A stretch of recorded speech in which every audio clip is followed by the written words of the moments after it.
तो मैं इसको कैसे हटाऊं? चल हट गया। चल मैं इतना तेज जा रही थी और जैसे मैंने पॉलर बियर को देखा ना,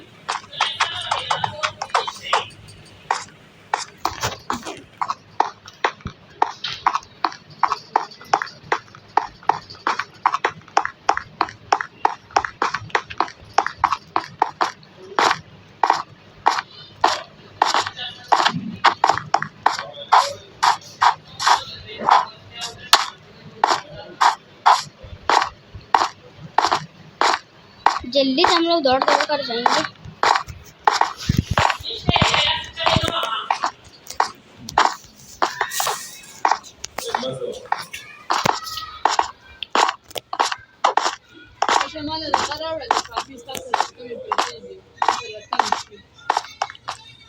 मासरा नदी प्रतिमा टोली तार जर कड़ी तुली दिन राकडी वर रावडा मासरले बा फिनिश दिस जमा मासरा बाबा के रस्ता है